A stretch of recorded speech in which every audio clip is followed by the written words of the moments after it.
안녕하십니까, 젊은 시가입니다. 회견을 주도한 탁현민이 이렇게 말합니다. 이전 정부는 사전에 예정된 질문을 주고받았다. 우리 문은 실시간으로 기자들과 소통했다고 합니다. 그리고 이 발언으로 오히려 문이 골치 아픈 상황이 왔습니다. 이번에도 문은 프롬프터 대본을 보면서 말한 장면이 걸린 것이죠. 기자회견 시작 부분을 보시겠습니다. 대본이 써져 있는 것이 보이시나요? 그렇다면 정말 박근혜 대통령은 어떻게 기자회견을 했을까요? 2016년 사진을 보면 대본을 보여주는 모니터가 없습니다. 기자들에게 직접 말합니다. 반면 2018년 문의 신년 기자회견 장면입니다. 큼지막하게 프롬프터가 있는 것이 보이시나요? 2개나 설치했습니다. 하여간 거짓말을 안 하면 하루도 못 버팁니다. 그리고 박근혜 대통령은 사전에 예정된 질문만 받았다고요. 문은 리허설만 4번을 했습니다. 청와대 실무진들이 총 집합해서 4번에 걸쳐서 연습을 했는데 또 이번에 정인이 발언도 그렇고 사고만 쳤습니다. 그냥 대본 써준 대로만 읽을 것이지 왜 또 애드립을 쳐서 주변 측근들만 피곤하게 하는지 모르겠습니다. 정말 박근혜 대통령이 좌파 언론을 통해서 어떻게 이미지가 망가졌는지 화만 날 뿐입니다. 미국의 백악관에 홀로 가서 영어로 연설을 하고 미 상원, 하원 의원이 모인 자리에서 영어 연설은 프롬프터의 도움 없이 30분간 진행되며 40차례의 박수를 받았습니다. 이명박 대통령은 말할 것도 없고요. 그저 측근들이 써준 대본만 읽을 줄 아는 대통령. 우리 국민들은 필요가 없습니다. 가장 유명한 명의라고 한다면 화타가 빠질 수 없습니다. 한나라 말기 때 시골을 돌아다니며 백성들을 치료했습니다.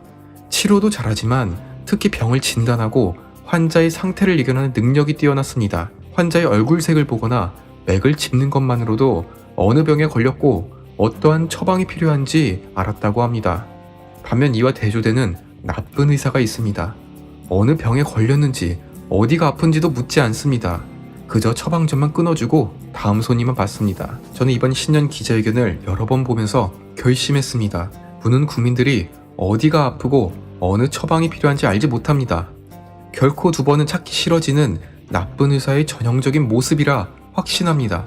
어떻게 보면 문바들이 가장 등을 돌리게 된 주제인 부동산 문제에 대해 기자들이 질문했습니다. 그리고 이에 대한 총책임자는 이렇게 대답했습니다. 현재 은행권의 저금리 정책으로 돈이 많이 돌고 급증한 1인 가구 때문에 부동산 가격이 상승했다고 합니다. 최악의 의사, 진찰도 못합니다. 1인 가구가 폭발적으로 증가했기에 집값 상승을 부추겼다. 제가 지금 1인 가구인데요. 그럼 제가 최근 4년간 벌어진 부동산 폭등의 주범인가요? 월세 낼 돈에 허덕이던 저 때문에 강남의 아파트 가격이 오른 거였습니까? 이러니까 20대 청년들이 다 등을 돌렸죠. 가장 하이라이트는 윤석열 총장을 거론한 부분입니다. 윤 총장에 대한 여러 평가가 있지만 제 평가를 한마디로 말씀드리면 그냥 문정부의 검찰총장이다. 이 말로 인해서 지금 좌우할 것 없이 욕을 먹고 있습니다. 우선 극성 문바들은 추미애를 버렸냐며 분노합니다. 어떻게 윤석열 총장을 좋게 평가하냐 따지더라고요. 반대로 우파 진영에서는 얼마 전까지 직접 징계를 내리더니 이제 와서 우리 사람이라 하냐 비판합니다. 진짜로 소름 돋습니다. 추미애를 이용해서 헌정사상 처음으로 검찰총장 직무 정지까지 내렸던 사람이 법원에서 막히니까 이제 우리 검찰총장이다. 그리고 저는 이 점도 비판받아야 한다고 봅니다. 문정부의 검찰총장이 아닙니다. 대한민국의 검찰총장이죠. 대통령이 종속된 기관이 아닙니다. 국민이 주인이지 정부의 기관으로 낮출 것이 아닙니다. 그렇기 때문에 이번 문의 발언은 이러한 송대를 갖고 있습니다. 윤석열 총장, 추미애는 우리가 버렸으니까 이제 다시 사이좋게 지내자. 우리가 임명했으니 좀 도와달라. 지금까지는 윤석열이 정치를 하려 한다는 공격을 했습니다. 그러나 임기가 반년 남은 윤석열 총장이 야권의 정치인이 되지 못하도록 이제는 비정치인, 공직자 윤석열 프레임을 씌우는 것이죠. 문의 발언 하나하나는 탁현민이나 그 하수인들이 모두 전략을 짜서 대본을 만들어준 것입니다. 자기 생각은 단 한마디도 말하지 못합니다. 도대체 문은 지금 국민들의 심정을 단 하나라도 알고 있을까요? 이에 대해 조선일보의 노영민 인터뷰에서 아주 충격적인 사실을 접했습니다. 저는 너무나 궁금했습니다. 문과 2년 동안 시간을 보낸 사람이니까 대통령이 지금 뭐를 하고 있는지 말입니다. 지금 대통령은 신문을 꼼꼼하게 읽고 있답니다. 심지어 인터넷 댓글까지 읽고 있으며 청와대 측근들이 대통령의 눈을 가린다는 것은 틀리다고 합니다. 저는 오히려 문에 대한 반감만 심해졌습니다. 그러면 그동안 국민들이 분노를 직접 보고도 신년사에서 졌다는 소리를 내뱉던 거였습니까? 그리고 부동산 정책에 대해서 이렇게 해명합니다. 부동산 정책은 효과가 나오려면 4년에서 5년이 걸린다. 박근혜 정부 말기에 부동산 경기가 안 좋아 공급이 없었다. 그럼 그렇지, 문의 해명은 노영민의 생각과도 일치했습니다.